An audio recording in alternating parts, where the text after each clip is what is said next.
मुख्यमंत्री के सलाहकार हमारे साथ यहाँ पर मौजूद है, मीडिया सलाहकार राजीव जेटली जी। किस तरह का प्रोग्राम होने वाला है और क्या तैयारी है? देखिए, अगर उद्देश्य इस प्रोग्राम का देखेंगे तो उस कतार में बैठा अंतिम व्यक्ति, उसके पास जो सरकारी योजनाएं और उनके जो अधिकार बनते थे उन तक पहुंचा देना और उस पहुंचा देने के अंदर सफल हो जाना, इसमें मुझे लगता है कि इसमें जो खुशी हमें मिलती है। और इस सिद्धांत के ऊपर चलते हुए देश के प्रधानमंत्री, हमारे देश के गृह मंत्री, हमारे प्रदेश के मुख्यमंत्री मनोहर लाल जी ने जिस तरीके से तकनीक का सहारा लिया और उस तकनीक के माध्यम से अगर अंतिम व्यक्ति के चेहरे पे मुस्कान आ रही है तो ये हमारे लिए एक अच्छा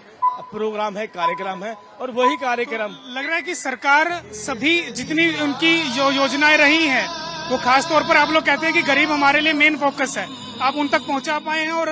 वो गरीब आपके साथ खड़ा है और चुनाव में भी आपके साथ खड़ा है। देखिए, आज तो अगर आप किसी से पूछेंगे क्या आपको कतार में लगना पड़ता है अपनी पेंशन के लिए, क्या आपको कतार में लगना पड़ता है अपने अधिकारों के लिए, किसान को क्या आपको कतार में लगना पड़ता है अपने बिजली के बिल देने के लिए, किसी भी रूप की जो कतार होती थी उस कतारों के बीच में जो दलाल खड़े होते थे उन दलालों की दुकान बंद कर देना ही अपने आप में उस गरीब जनता की जीत है। आप पोर्टल्स को उपलब्धि बताते हैं और भूपिंदर सिंह हुड्डा कहते हैं ये सरकारी पोर्टल की है, हम आएंगे तो पोर्टल बंद कर। बहुत अच्छी बात है, इसकी शुरुआत घर से करें। सबसे पहले दीपेंद्र भाई को बोले, दीपेंद्र भाई की धर्मपत्नी को बोले कि आगे से बिजली का बिल कतार में जाके जमा करवाया जाएगा। हम कोई भी बैंकिंग फैसिलिटी ऑनलाइन नहीं लेंगे, हम किसी भी तरीके की ऑनलाइन सुविधा नहीं लगेंगे, हम हवाई जहाज की ऑनलाइन टिकट बुक नहीं करवाएंगे, हम रेलवे की ऑनलाइन टिकट नहीं बुक करवाएंगे। इसकी शुरुआत अपने घर से करें ना, गरीब जनता के अधिकार क्यों छीनना चाहते हैं? ठीक है, बहुत बहुत शुक्रिया। तो देखिए, बीजेपी पूरी तरीके से तैयार है और आक्रामक भी किस तरह से आप सुन रहे हैं कि जो भी वादे और दावे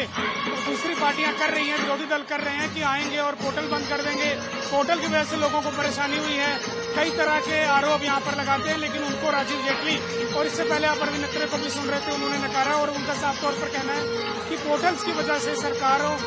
के जो फैसले हैं, सरकार की जो जन हितकारी योजनाएं हैं वो लोगों तक पहुंच रही हैं और उनको गर्व है कि वो लोगों को सुविधाएं पहुंचा पाए हैं और ये सुविधाएं बदस्तूर जारी रहेंगी और लोगों का प्यार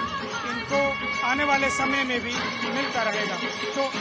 फिलहाल नजर हमारी भी रहेगी इस अंत्योदय महासम्मेलन में, अंत्योदय रैली में बीजेपी की। यहाँ आप देखेंगे कि अमित शाह आते हैं तो किस प्रकार से संदेश देते हैं,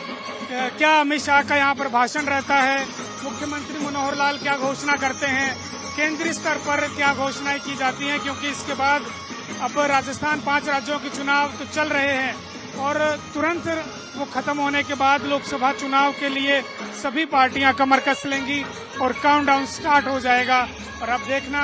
सिर्फ ये होगा कि लोकसभा चुनाव में आखिरकार जो